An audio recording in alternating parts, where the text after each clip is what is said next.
वन्दे मातरं वन्दे मातरं वन्दे मातरं। हरि ओं श्री सद्गुरुवे नमः। ओं गं गणपतये नमः। श्री सरस्वत्यै नमः। समस्त व्यासपीठ सहित श्री सुखदेव भगवान के दिव्य चरणों में कोटि प्रणाम।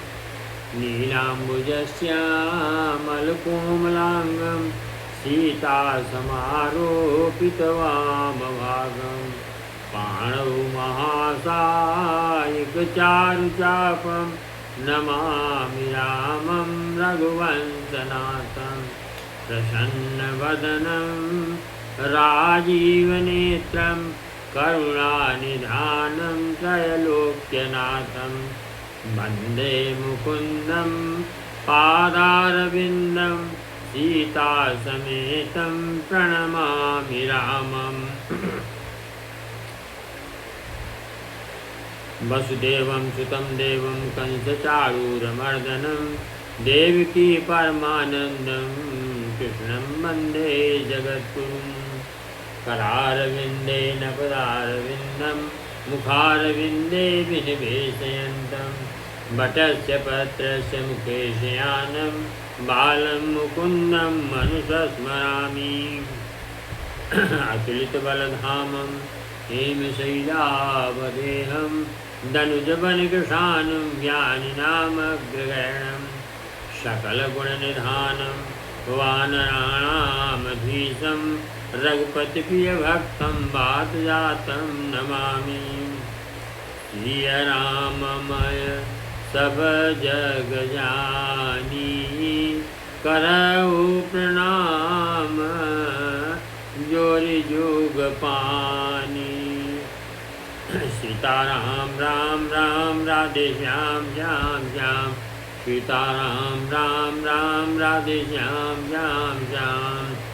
सीताराम राम राम राधे श्याम श्याम श्याम। सीताराम राम राम राधे श्याम श्याम श्याम।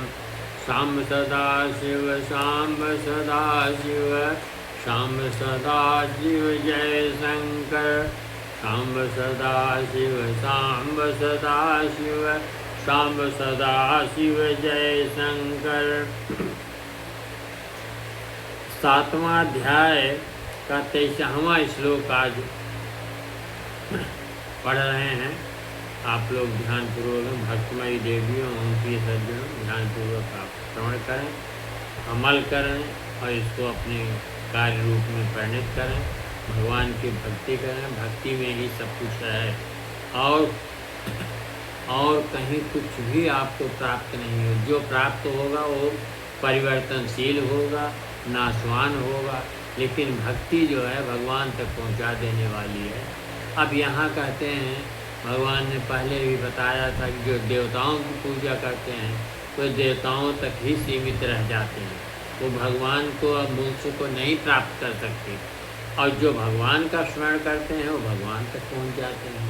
ये बहुत सरल बात है, इसको समझने के लिए कोई ज्ञान की ज़रूरत नहीं है। अंतवन्तु फलं तेषां तद्भव अल्पमेधसां देवान् देवयजो यान्ति मद्भक्ता यान्ति मामपि। कहते हैं परंतु उन अल्प बुद्धि वालों का वह फल नाशवान है, तथा वे देवताओं को पूजने वाले देवताओं को प्राप्त होते हैं और मेरे भक्त चाहे जैसे ही भजें अंत में वे मुझको ही प्राप्त होते हैं।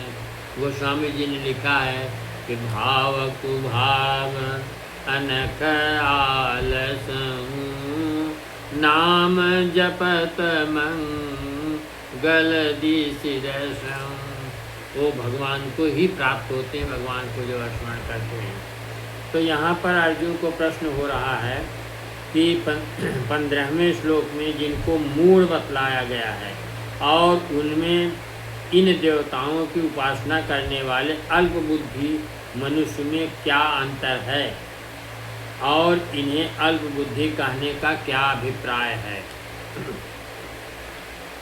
तो भगवान उत्तर देते हैं कि 15वें श्लोक में भगवान की भक्ति न करके पापाचरण करने वाले नराधमों को आसुर स्वभाव से युक्त और मूढ़ बतलाया गया है।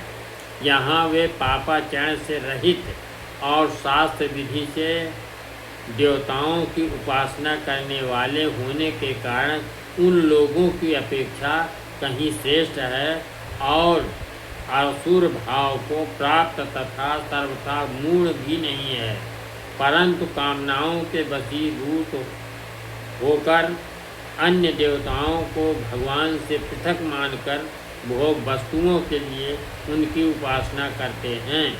इसलिए भक्तों की अपेक्षा निम्न श्रेणी के और अल्प बुद्धि तो है ही। यदि इनकी बुद्धि अल्प न होती तो इस बात को अवश्य समझते कि सब देवताओं के रूप में भगवान ही समस्त पूजाओं को और आहुतियों को ग्रहण करते हैं तथा भगवान ही सबके एकमात्र परम अधीश्वर हैं।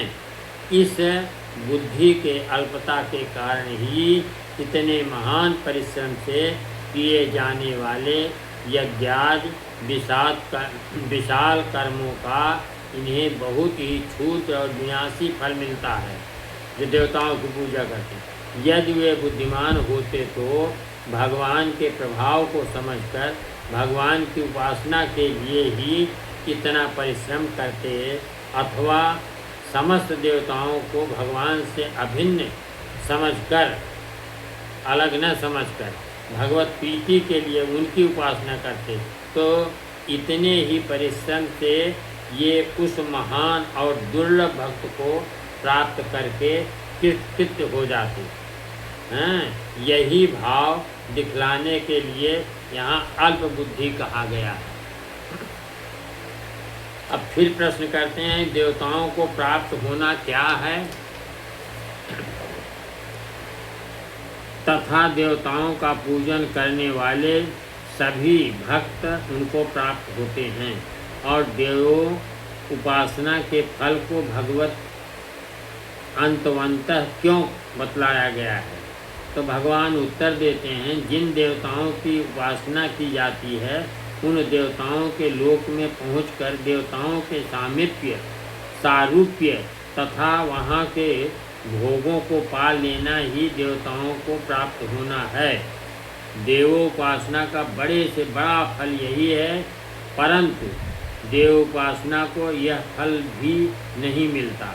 बहुत से लोग तो जो स्त्री पुत्र धन और मान प्रतिष्ठा आदि तुच्छ और क्षणिक भोगों के लिए उपासना करते हैं, अपनी अपनी कामना के अनुसार उन भोगों को पाकर ही रह जाते हैं। कुछ तो देवता में विशेष श्रद्धा बढ़ जाने से भोगों की अपेक्षा देवताओं में अधिक प्रीत करके उपासना करते हैं, तथा मरण काल में जिन्हें उन देवताओं की स्मृति होती है वे देवलोक में जाते हैं। परंतु यह ख्याल रखना चाहिए कि यह देवता उनके द्वारा मिलने वाले भोग तथा उनके लोक सभी विनाशशील हैं, इसलिए उस फल को अंतवंतः कहा गया है। वहाँ पहुँचने के बाद भी विनाश होना निश्चित है। देवलोक में पहुँचने के बाद वहाँ तो भोग आदि की व्यवस्था है, उसी में उनका पूर्ण क्षीण होता है, और पूर्ण जब क्षीण होता तो मृत्युलोके पतंती, मृत्युलोक में वो गिरा दिए जाते हैं। इसलिए भगवान तो मोक्ष प्रदान करने वाले, उनको तो आनंद ही आनंद मिल जाएगा। भगवान को प्राप्त होना क्या है? भगवान के आर्तादि सभी भक्त भगवान को कैसे प्राप्त हो जाते हैं एवं इस वाक्य में अत के प्रयोग से क्या भाव दिखलाया गया है? उत्तर है, भगवान के नित्य दिव्य परम धाम में निरंतर भगवान के समीप निवास करना अथवा अभेद भाव से भगवान में एकत्व को प्राप्त हो जाना, दोनों ही का नाम भगवत प्राप्ति है। भगवान के ज्ञानी भक्तों की दृष्टि में तो संपूर्ण जगत भगवान का ही स्वरूप है, अतः उनको तो भगवान नित्य प्राप्त हैं ही। उनके लिए जो कुछ कहना ही नहीं है। जिज्ञासु भक्त भगवान को तत्व से जानना चाहते हैं, अतः उन्हें भी भगवान का तत्व ज्ञान होते ही भगवत प्राप्ति हो जाती है। तत्व ज्ञान का मतलब आत्मा जो भगवान का अंश है उसको जान लेना। आत्मा परमात्मा में कोई भिन्नता नहीं है, एक ही है। और वही ज्योतिपुंज जो है शरीर में व्याप्त हो जाता है, सारे अंग कार्य करने लगते हैं, वही निकल जाता है तो व्यक्त हो जाता है शरीर। तो इस तत्व को समझने की बात है। जब भजन करेंगे, कीर्तन करेंगे, भगवान का शरणागति प्राप्त करेंगे तो ये सब ज्ञान आपको अपने आप हो जाता है। जिसने भक्त जितने ऋषि मुनि महात्मा साध संत जो लगे हुए हैं उनको उनका दिव्य परम जन्म प्राप्त हो गया है। उनके आत्मा और परमात्मा का अंतर ही समाप्त हो गया है। वही सब कुछ है, वही हमको आपको भी प्राप्त होना है।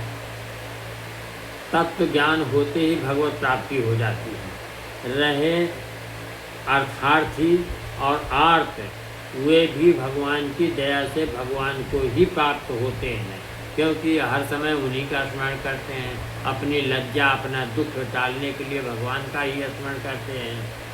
भगवान परम दयालु हैं, परम सुहृद हैं, हम लोगों के कल्याणकारक हैं। वे जिस बात में भक्त का कल्याण होता है जिस प्रकार वह शीघ्र उनके समीप पहुंचता है वही काम करते हैं। जिस कामना की पूर्ति से या जिस संकट के निवारण से भक्त का अनिष्ट होता है, मोहवश भक्त के याचना करने पर भगवान उस कामना की पूर्ति अथवा संकट निवारण नहीं करते, और जिसकी पूर्ति से उनमें भक्त का विश्वास और प्रेम बढ़ता है, भक्त की पूर्ति करते हैं। अतएव भगवान के भक्त कामना की पूर्ति के साथ साथ आगे चल कर के भगवान को भी प्राप्त कर लेते हैं। इसी भाव से इस श्लोक में अप का प्रयोग किया गया है। भगवान का स्वभाव ही ऐसा है जो एक बार किसी भी उद्देश्य से भक्ति के द्वारा भगवान से संबंध जोड़ लेता है। और संबंध एक ही नहीं, अनेकानेक संबंध है। शत्रुवत भी कंसों से शत्रुता का भाव रखते थे, दुर्योधन शत्रुता का भाव, रावण शत्रुता का भाव ही रखा था, लेकिन भगवान से तो कोई भी ना था। त्वमेव माता च पिता त्वमेव बंधु चस्का त्वमेव विद्या द्रविड़म त्वमेव सर्वम मम देव। कोई भाव रख लीजिए, भगवान का स्वभाव ऐसा ही है कि जो एक बार किसी भी उद्देश्य से भक्ति द्वारा भगवान से संबंध जोड़ लेता है, फिर यदि वह उसे तोड़ना भी चाहता है तो भगवान उसे नहीं तोड़ने देते। भगवान की भक्ति ही यही महिमा है कि वह भक्त को उसकी इच्छित वस्तु प्रदान करके अथवा उस वस्तु से परिणाम में हानि होती हो तो भी उसे न प्रदान करके भी नष्ट नहीं होती। वह उसके अंदर छिपी रहती है और अवकाश पाते ही उसे भगवान की ओर खींच लेती है। एक बार किसी भी कारण से मिली हुई भक्ति अनेक जन्म तक बीतने पर भी अब तक उसका पिंड नहीं छोड़ती, जब तक कि उसे भगवान की प्राप्ति नहीं करा देती। और भगवान की प्राप्ति होने के पश्चात तो भक्ति के छूटने का प्रश्न ही नहीं होता। फिर तो वह भक्ति भक्त और भगवान की एकता ही हो जाती है। यह भगवान की भक्ति का परम लक्षण है कि भगवान का नाम जो ले लेता है, भगवान धीरे धीरे धीरे धीरे उसको बढ़ाते रहते हैं, उसका संकट काटते रहते हैं। जब एक बार भगवान पकड़ लेते हैं तो उसको वैकुंठ तक पहुंचा ही देते हैं। यह बहुत आश्चर्य की बात है। और हम सब इस माया में पड़ करके सब भूले हुए हैं, भगवान को तो जानते ही नहीं है कि क्या है क्या नहीं है। विद्वान महापुरुषों को छोड़कर अज्ञानी पुरुष क्या जाने? न सत्संग कर रहे हैं, न भगवान भजन कर रहे हैं, न कीर्तन कर रहे हैं, न कुछ कर रहे हैं, तो उनको ज्ञान होगा कैसे? बिनु सत्संग विवेक न होई, राम कृपा बिनु सुलभ न सोई।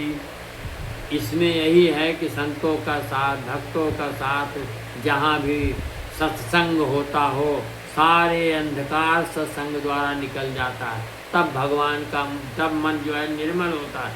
निर्मल मन जल सो मोहि पावा, मोहि कपट छिल छल छिद्रन भावा। नहीं कलि कर मन भगति विवेकु, राम नाम अवलंबन हेतु। राम नाम ही सब कुछ है, उसी में सारा तत्व समाया हुआ है। उसी को अगर हम आप करते हैं तो हमारा जन्म सफल हो जाएगा, आवागमन से छुट्टी मिल जाएगी, आनंद ही आनंद रहेगा। आनंद एक बार जीवन में आ जाए तो फिर आनंद जाता नहीं। आनंद और दुख, सुख आता है तो दुख जरूर आएगा। लोग कहते हैं हम बहुत सुखी हैं, और थोड़ी देर में जब दुख आता है तो बहुत दुखी हैं। तो सुख दुख आपस में एक के बाद एक का नंबर लग जाता है। जो हमारा प्रारब्ध है दुख रूप में आ जाता है, जो प्रारब्ध अच्छा है वो सुख रूप में आ जाता है। तो हम लोग पाप पुण्य दोनों करते रहते हैं, इसलिए न तो दुख से आपका पिंड छूटने वाला है, न सुख से छूटने वाला है। और इससे ऊपर जो है आनंद की प्राप्ति होती है। जब भगवान का आप निरंतर स्मरण करेंगे तो आपको भगवत प्राप्ति हो ही जाएगी। एक श्लोक का और आप देखिए, जब भगवान इतने प्रेमी और दया सागर हैं कि जिस किसी प्रकार से भजने वाले को अपने स्वरूप की प्राप्ति करा ही देते हैं, तो फिर सभी लोग उनको क्यों नहीं भजते? इस जिज्ञासा पर भगवान आगे भी कहते हैं, अव्यक्तम व्यक्तिमापन्नम मन्यन्ते माम बुद्धय, परम भावमजानन्तो ममाव्यय मनुक्तमम। बुद्धिहीन पुरुष मेरे अनुत्तम अविनाशी परम भाव को न जानते हुए मन इंद्रियों से परे मुझ सच्चिदानंद घन परमात्मा को मनुष्य की भांति जन्म कर व्यक्ति भाव को प्राप्त हुआ मानते हैं। अब अर्जुन प्रश्न करते हैं कि यहाँ अबुद्धय पद कैसे मनुष्यों का वाचक है, और भगवान के अनुत्तम अविनाशी परम भाव को न जानना क्या है? तो भगवान उत्तर देते हैं, भगवान के गुण, प्रभाव, नाम, स्वरूप और लीला आदि में जिनका विश्वास नहीं है, तथा जिनकी मोहावृत्ति और विषय विमोहित बुद्धि तर्क जालों से समाच्छन्न है, वे मनुष्य बुद्धिहीन हैं। उन्हीं के लिए अबुद्धया का प्रयोग किया गया है। ऐसे लोगों की बुद्धि में यह बात आती ही नहीं है कि समस्त जगत भगवान का ही विविध प्रकृतियों का विस्तार है, और उन दोनों प्रकृतियों के परमाधार होने से भगवान ही सबसे उत्तम, सबसे उनसे उत्तम और कोई ही नहीं है। उनके अचिंत्य और अकथनीय स्वरूप, स्वभाव, महत्व, अप्रतिम गुण मन एवं वाणी के द्वारा यथार्थ रूप से समझे और कहे नहीं जा सकते। अपनी अंततः कैसे दयालुता, शरणागत वत्सलता के कारण जगत के प्राणियों का अपनी शरणागति का सहारा देने के लिए भगवान अपने अजन्मा, अविनाशी और महेश्वर स्वभाव तथा सामर्थ्य के सहित ही नाना स्वरूपों में प्रकट होते हैं, और अपनी अलौकिक लीलाओं से जगत के प्राणियों को परमानंद के महान प्रशांत महासागर में निमग्न कर देते हैं। भगवान का यही नित्य, अनुत्तम और परम भाव है, तथा इसको न समझना उनके अनुत्तम अविनाशी परम भाव को नहीं समझना है। प्रश्न उठता है, अर्जुन फिर कहते हैं मुझे अव्यक्त से व्यक्त हुआ मानते हैं, इस वाक्य का क्या अभिप्राय है? तो भगवान के निर्गुण सगुण दोनों ही रूप नित्य और दिव्य हैं। वे अपने अचिंत और अलौकिक दिव्य रूप, स्वभाव, प्रभाव और गुणों के लिए ही मनुष्य आदि रूपों में अवतार धारण करते हैं। मनुष्यादि के रूपों में उनका प्रादुर्भाव होना ही जन्म है और अंतर्ध्यान हो जाना ही उनका परम धाम गमन है। अतः प्राणियों की भांति शरीर संयोग वियोग रूप जन्म मरण उनके नहीं होते। इस रहस्य को न समझने के कारण बुद्धिहीन मनुष्य समझते हैं कि जैसे अन्य सब प्राणी जन्म से पहले अव्यक्त थे, अर्थात उनकी कोई सत्ता नहीं थी, अब जन्म लेकर व्यक्त हुए हैं। इस प्रकार यह श्री कृष्ण भी जन्म से पहले नहीं थे और वसुदेव के घर में जन्म लेकर व्यक्त हुआ है। अन्य मनुष्यों में और इसमें अंतर ही क्या है, अर्थात कोई भेद नहीं है। यह भाव दिखाने के लिए ऐसा कहा जाता है कि बुद्धिहीन मनुष्य मुझे अव्यक्त से व्यक्त हुआ मानते हैं। जैसे मनुष्य लोग जन्म लेते हैं, मर जाते हैं, फिर जन्म लेते हैं, उसी तरह भगवान को भी मान लेते हैं हम लोग। यदि यह अर्थ, अर्जुन प्रश्न कर रहे हैं, यदि यह अर्थ मान लिया जाए कि बुद्धिहीन मनुष्य मुझ अव्यक्त को अर्थात निर्गुण निराकार परमेश्वर को सगुण साकार मनुष्य रूप में प्रकट होने वाला मानते हैं, तो क्या हानि है? यहाँ यह अर्थ मानना उपयुक्त नहीं जचता, क्योंकि भगवान के निर्गुण सगुण निराकार साकार सभी स्वरूप शास्त्र सम्मत हैं। स्वयं भगवान ने कहा है कि मैं अजन्मा अविनाशी परमेश्वर ही अपनी प्रकृति को स्वीकार करके साधुओं के परित्राण, दुष्टों के विनाश और धर्म संस्थापना आदि के लिए ही समय समय पर प्रकट होता हूँ।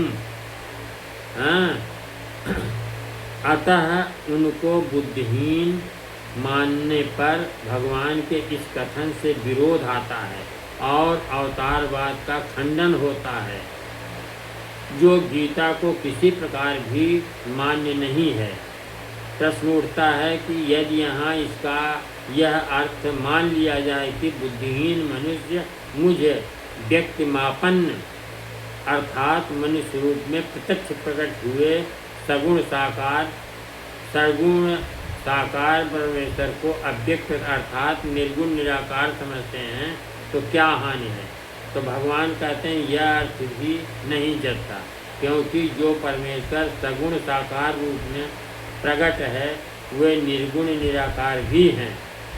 इसलिए यह यथार्थ तत्व को समझने वाला पुरुष बुद्धिहीन कैसे माना जा सकता है? भगवान ने स्वयं कहा है कि मुझ अव्यक्त निराकार स्वरूप से यह समस्त जगत व्याप्त है। अतएव जो अर्थ किया गया है वही ठीक मालूम होता है। अब इस प्रकार मनुष्य के रूप में प्रकट सर्वशक्तिमान परमेश्वर को लोग साधारण मनुष्य क्यों समझते हैं? इस पर आगे हम प्रवचन करेंगे। अब यहीं गीता का जो है विश्राम कर रहे हैं। अब थोड़ा दो चौपाई भगवान की हो जाए।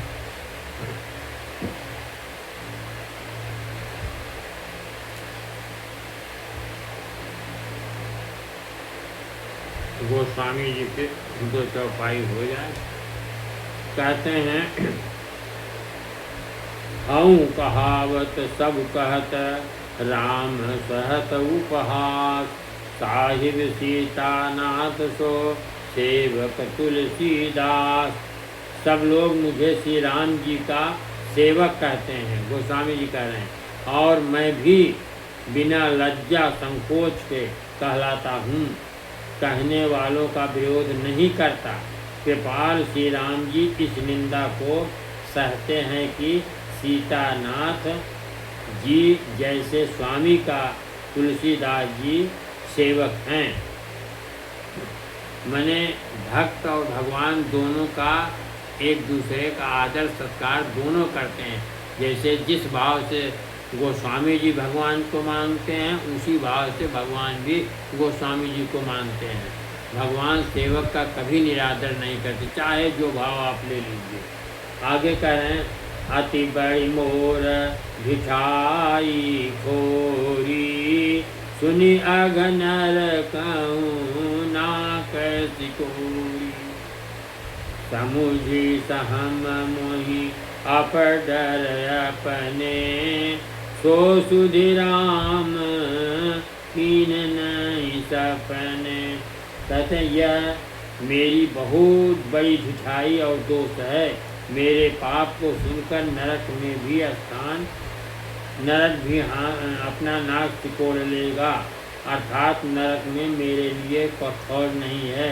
यह समझकर मुझे अपने ही कल्पित डर से डर हो रहा है। किंतु भगवान श्री रामचंद्र जी ने तो स्वप्न में भी इस प्रकार मेरी इस ढिठाई और दोष पर ध्यान नहीं देते हैं। भगवान तो अंतर्यामी है, सब कुछ जानते हैं किसका क्या भाव है। सुनी अवलोकी सुचित चकचाही, अब भगति मोरी मति स्वामी सराई। कहब न साई हो यही अनीकी, रीझत राम जान जन जी की। कहते हैं कि वरन मेरे प्रभु श्री रामचंद्र जी ने तो इस बात को सुनकर, देखकर और अपने सुचित्त रूपी चक्षु से निरीक्षण कर मेरी भक्ति और बुद्धि की सराहना की। क्योंकि कहने में चाहे बिगड़ जाए, अर्थात मैं चाहे अपने को भगवान का सेवक कहलाता रहूं, परंतु हृदय में अच्छापन होना चाहिए। हृदय में अपने उनके सेवक बनने योग्य नहीं मानकर पापी और दीन ही मानता हूँ, यह अच्छापन है।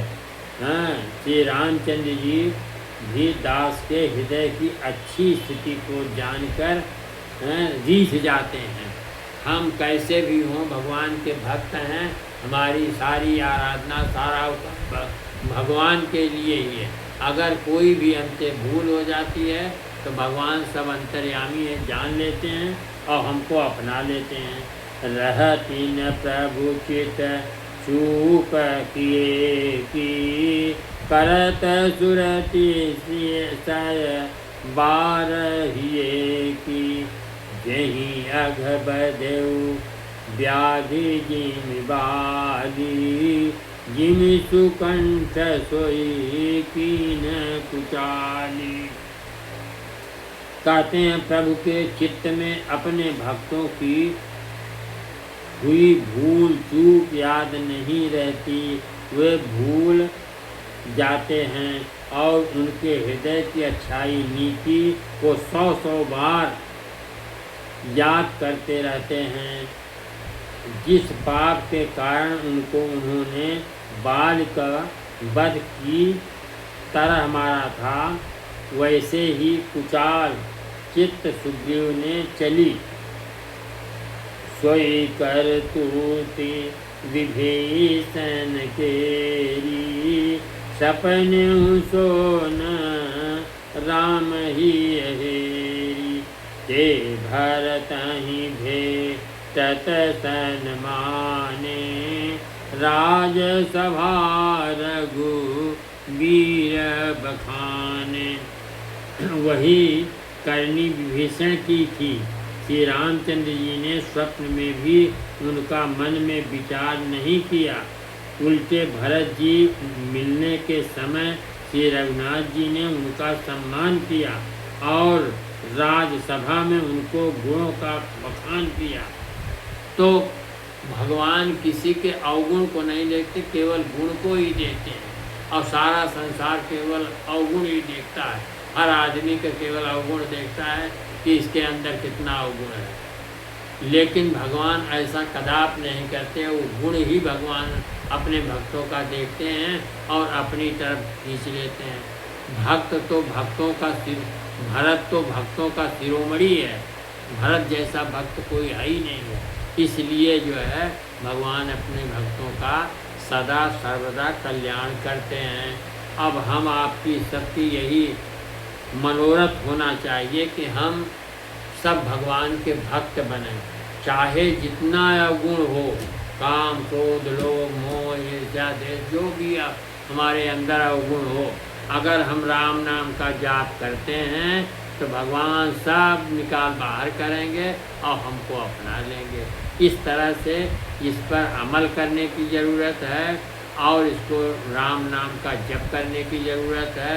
ये नहीं कि बैठकर आप राम राम करिए सारा दिन सब छोड़कर, लेकिन कर्म की प्रधानता है। कर्मण्येवाधिकारस्ते मा फलेषु कदाचन। तो कर्म की प्रधानता है, कर्म का हम लोगों को करना चाहिए और कर्म का फल तो केवल भगवान ही देते हैं। कर्म फल की इच्छा हम लोगों को नहीं करना चाहिए और कर्म की आसक्ति, कर्म न करने की आसक्ति भी हम लोगों में नहीं होनी चाहिए। इसलिए कर्म जो है अच्छा करिए, अच्छा फल प्राप्त करिए। बुरा कर्म करेंगे तो नरक भोगना ही पड़ेगा। अब यही भी विराम देते हैं। सीताराम राम राम राधे श्याम श्याम श्याम। सीताराम राम राम राधे श्याम श्याम श्याम। सीताराम राम राम राधे श्याम श्याम श्याम। सीताराम राम राम राधे श्याम श्याम श्याम। सांब सदा शिव सांब सदा शिव सांब सदा शिव जय शंकर। सांब सदा शिव सांब सदा शिव सांब सदा शिव जय शंकर। दुर्गति नाशनि दुर्गा जय जय। काल विनाशनि काली जय जय। उमा रमा ब्रह्माणी जय जय। सीता राधा रुक्मणी जय जय। सांब सदा शिव सांब सदा शिव सांब सदा शिव जय शंकर। बोलो लक्ष्मी नारायण भगवान की जय। बोलो सियावर रामचंद्र की जय। उमापति महादेव की जय। पवन सुत हनुमान की जय। बोलो आदि शक्ति जगदम्बा मैया की जय। बोलो सब संतन की जय। बोलो सब भक्तन की जय। हर हर हर महादेव शंभो। काशी विश्वनाथ गंगे माता पार्वती संग।